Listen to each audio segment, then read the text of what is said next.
Hello everyone, I hope you all are doing great. So today again I'm up with a more video, and this video is gonna talk about unlawful object and consideration.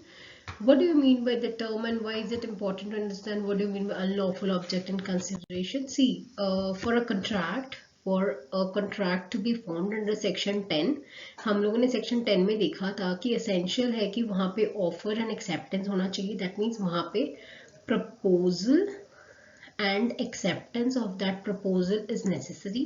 वहाँ पे lawful consideration होना चाहिए and consideration need not be money. It could be anything in return. Lawful object होना चाहिए. Competent parties होनी चाहिए जो section 11 में specifically defined है. कौन है competent parties? The one who is major, sound mind and not disqualified by law from contracting. Then we have understood that free consent होना चाहिए. हम लोगों ने section 14 को बहुत specifically पढ़ा, जिसके अंदर section 15 to section 19 is very important. Then not expressly declared to be void. ठीक है, ये एसेंशियल्स हैं जो सेक्शन 10 में एन्यूमरेटेड है. तो यहाँ पे लॉफुल ऑब्जेक्ट एंड कंसिडरेशन का भी जिक्र है. तो सेक्शन 23 लैमलाइट में आ जाता है. जब लॉफुल कंसिडरेशन और ऑब्जेक्ट की बात करते हैं हम लोग, तो सेक्शन 23 लैमलाइट में आता है. तो कंसिडरेशन और object of an agreement is lawful. हमेशा कंसिडरेशन और ऑब्जेक्ट लॉफुल है unless it is forbidden by law. Very first point, if it is forbidden by law and आप कुछ कर रहे हो जो forbidden by law है, तो वो unlawful है. And if it is of such nature that it would defeat the provisions of law. अगर परमिट करते हैं तो it would defeat the provisions of law, तब भी unlawful है. fraudulent है तब भी वो contract unlawful है. अगर इन्वॉल्व इंजरी टू पर्सन या फिर प्रॉपर्टी, तब भी अनलॉफुल है. या कोर्ट उसको इमोरल डिक्लेयर कर चुका है या फिर अगेंस्ट पब्लिक पॉलिसी है, तो वो कॉन्ट्रैक्ट हमेशा अनलॉफुल होते हैं. अनलॉफुल ऑब्जेक्ट एंड कंसिडरेशन माना जाता है. और जब अनलॉफुल ऑब्जेक्ट एंड कंसिडरेशन हो, कॉन्ट्रैक्ट हमेशा वॉइड होगा. ये आपको याद रखना है. सेक्शन है 23. ना एक एक पॉइंट को हम लोग इलैबोरेटली समझते हैं. Forbidden by law.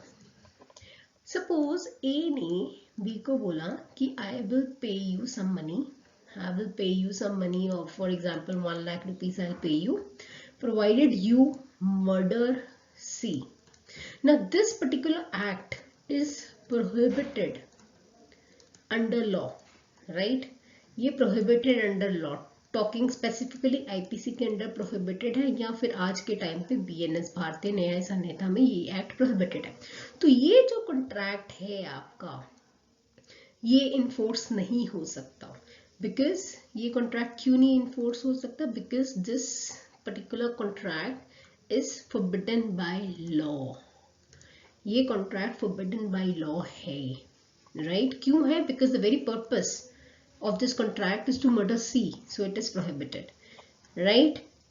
या कोई भी लॉ, आईपीसी, बीएनएस या कोई भी लॉ में कोई एक्ट, पर्टिकुलर एक्ट प्रोहिबिटेड है, और अगर आप वो चीज करते हो तो वो अनलॉफुल ऑब्जेक्ट एंड कंसिडरेशन माना जाएगा, and that contract can not be enforced. Now very important cases, Brijmohan versus MPSRT state road transport corporation. इसमें क्या हुआ था, जो हमारा मोटर व्हीकल एक्ट है, मोटर व्हीकल एक्ट है, ये प्रोहिबिट करता है स्टेट रोड ट्रांसपोर्टेशन को, कि स्टेट रोड ट्रांसपोर्टेशन कॉर्पोरेशन को, कि आप इलीगल परमिट्स की ट्रैफिकिंग नहीं कर सकते. मतलब अगर आपको परमिट मिला है to operate on a certain route, आप उसको फर्दर ट्रांसफर नहीं कर सकते, इलीगल ट्रैफिकिंग नहीं कर सकते परमिट्स की.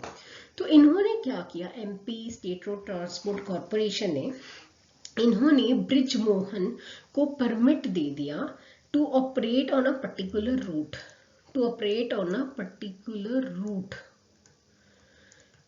तो this is prohibited by the motor vehicle act. और इनको ब्रिजमोहन को परमिशन दे दी कि आप पर्टिकुलर रूट में ऑपरेट कर सकते हो as my nominee. So this is particular thing is prohibited under law. Which law specifically? Motor Vehicle Act. तो आप फिर आप आ जाते हो अनलॉफुल ऑब्जेक्ट एंड कंसिडरेशन में. unlawful object and consideration है because it is forbidden by law. Second essential is defeat the provisions of law. अगर कोई ऐसा पर्टिकुलर एक्ट है जो प्रोविजंस को डिफीट करता है, लॉ के प्रोविजंस को डिफीट करता है, तो हम बोल सकते हैं उसका अनलॉफुल ऑब्जेक्ट एंड कंसिडरेशन है, एंड वो कॉन्ट्रैक्ट हमेशा वॉइड होगा. फॉर एग्जाम्पल राम सेवक वर्सेस रामचंद्रन, इसमें क्या हुआ था, दोनों ने मिलके एक पार्टनरशिप फर्म खोली थी. They entered into a partnership and they agreed कि हम लोग ऐसा करेंगे, कुछ पोर्शन ऑफ आवर इनकम को हाइड करेंगे. क्यों हाइड करेंगे? ताकि हम ज़्यादा अर्न कर सके. हम लोग हाइड किससे करेंगे? इनकम टैक्स डिपार्टमेंट से करेंगे. इनकम टैक्स डिपार्टमेंट से करेंगे अपनी इनकम को हाइड, ताकि हमें टैक्स थोड़ा कम देना पड़े और हम प्रॉफिट ज़्यादा कर सके. तो this particular thing, this particular act of hiding income is defeating the provisions of a particular act, defeating the provisions of income tax act. So this we can say कि इसका unlawful object and consideration है, and the contract, such contracts are void in nature.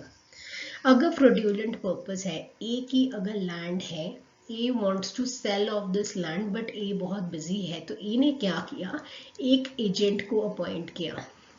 He wants to sell this land for example 1 lakh rupees, just a rough estimate, 1 lakh rupees में ये land को cell करना चाहता है. B को एजेंट अपॉइंट किया. B के पास दो कस्टमर्स आते हैं, एक आता है D, एक आता है E. E ने ऑफर किया 80,000 एंड D ने ऑफर किया 80,000, E ने ऑफर किया 90,000. Right now this particular agent is, क्योंकि D ने कन्विंस कर लिया B को कि अगर ये कॉन्ट्रैक्ट मुझे मिलता है तो I will give you some extra commission, मैं तुम्हें एक्स्ट्रा कमीशन दूंगा. होना तो ये चाहिए था because this offer is, E का offer is much good, but because B को D से एक्स्ट्रा कमीशन मिल रहा है तो एजेंट ने क्या किया, लैंड इसको दिला दिया D को. So this particular contract, B and D का contract is hidden from A, and thus this particular act of hiding, this particular act of hiding is fraudulent in nature, is fraudulent in nature. And अगर ऐसा कोई act है तो हम बोल सकते हैं अनलॉफुल ऑब्जेक्ट एंड कंसिडरेशन है, and the contract is void. Agreement injurious to person या फिर property.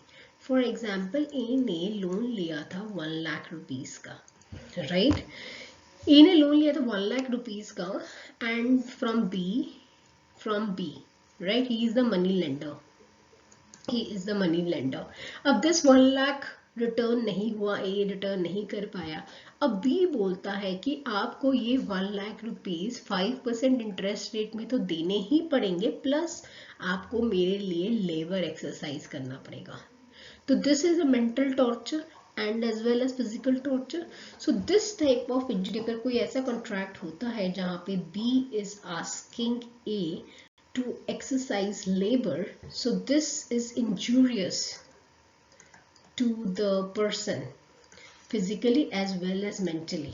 So this kind of agreements are not prohibited and are void in nature.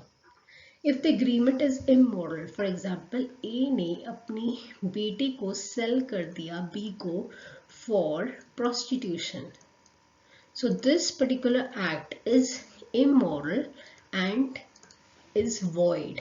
Such kind of contracts cannot be enforced if the agreement is against public policy. Suppose India and Pakistan में, suppose for example country A has entered into a war with country B, right, and they both are in war state, so you cannot trade with country B.